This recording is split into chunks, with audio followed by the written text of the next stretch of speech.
राधे राधे। ओम नमः शिवाय। आज श्री प्रथम ज्योतिर्लिंग सोमनाथ कथा। श्री सूत जी ब्राह्मणों को संबोधित करते हुए कहते हैं, प्रथम ज्योतिर्लिंग सोमनाथ की जो कथा है वह भोलेनाथ और माता पार्वती में और चंद्रदेव में प्रीति बढ़ाने वाली है। यह कथा तुम बहुत ही प्रेम पूर्वक सुनो। दक्ष प्रजापति ने अपनी 27 कन्याओं का पानी ग्रहण चंद्रदेव के साथ किया था। चंद्रदेव को पति के रूप में पाके वे 27 कन्याएं बहुत ही शोभा पाने लगी और चंद्रदेव भी 27 पत्नियों को पाकर अपने आप को धन्य समझने लगे। परंतु समय के साथ साथ जो चंद्रदेव हैं वे सबसे अधिक प्रेम अपनी सिर्फ एक पत्नी रोहिणी को ही करने लगे। राधे राधे।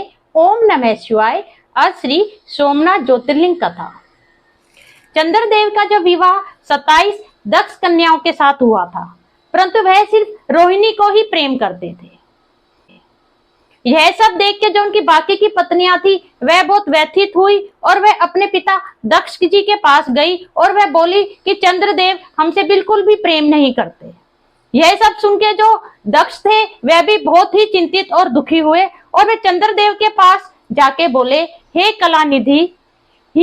कलानिधे, आप बहुत ही उत्तम कुल में उत्पन्न हुए हो। जो तुम बर्ताव अपनी पत्नियों के साथ कर रहे हो यह नरक में जाने वाला बताया गया है। तुम किसी से कम और किसी से अधिक प्रेम क्यों करते हो? तो तुम सभी पत्नियों को एक समान से आदर करो और एक समान से ही प्रेम करो। राधे राधे। ओम नमः शिवाय। आज श्री प्रथम ज्योतिर्लिंग सोमनाथ कथा। चंद्रमा को समझा के दक्ष प्रजापति अपने घर को लौट गए। उन्हें पूर्ण विश्वास था कि चंद्रमा देव अब उनकी बात को मान लेंगे, परंतु भावी होनहार के आगे चंद्रमा की एक भी ना चली। उनके मन में सिर्फ रोहिणी ही निवास करती थी, इसलिए उन्होंने बाकी पत्नियों को ना ही उन्होंने उनके साथ समान पूर्वक व्यवहार किया, ना ही उनसे प्रेम ही किया। यह सब जो बातें थी वह जब दक्ष जी को उनकी पुत्रियों के द्वारा पता चली तो वे दोबारा चंद्रदेव के पास लौट कर आए और उनसे हाथ जोड़ के बोले, हे चंद्रदेव, मैं तुमसे बहुत बार प्रार्थना कर चुका हूं कि मेरी पुत्रियों को दुखी मत करो, परंतु तुमने मेरी एक भी ना सुनी। तो जाओ, मैं आज तुम्हें श्राप देता हूं कि तुम्हें क्षय का। राधे राधे। ओम नमः शिवाय। आज श्री सोमनाथ ज्योतिर्लिंग कथा। दक्ष जी के श्राप देते के साथ ही चंद्रदेव क्षय रोग से ग्रस्त हो गए।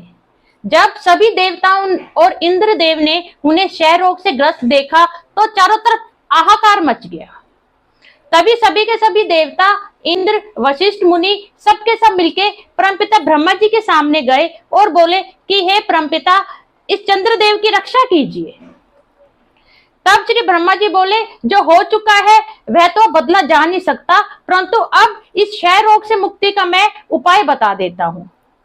तुम सब देवता चंद्रदेव के साथ ही जाइए और यहाँ प्रभास नामक बहुत ही शुभ फल देने वाला क्षेत्र है, वहां जाके शिवलिंग की स्थापना कीजिए और वहां पे ये जो चंद्रदेव हैं ये महामृत्युंजय का जप करें, जिससे भोलेनाथ प्रसन्न होके इनका जो क्षय रोग है उससे इन्हें मुक्त कर।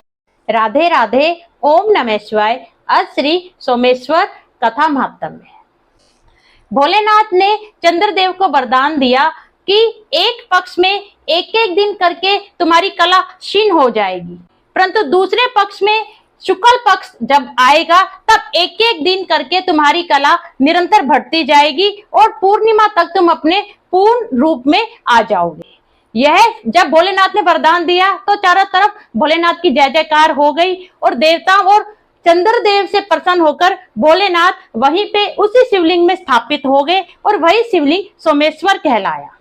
वहीं पे देवताओं ने सोम कुंड की एक स्थापना की, चंद्र कुंड की एक स्थापना की, जिसमें स्नान करने से क्षय रोग और कोढ़ से भक्त जन मुक्त हो जाते हैं। यह जो कथा है यह भी बहुत ही भोलेनाथ और माता पार्वती में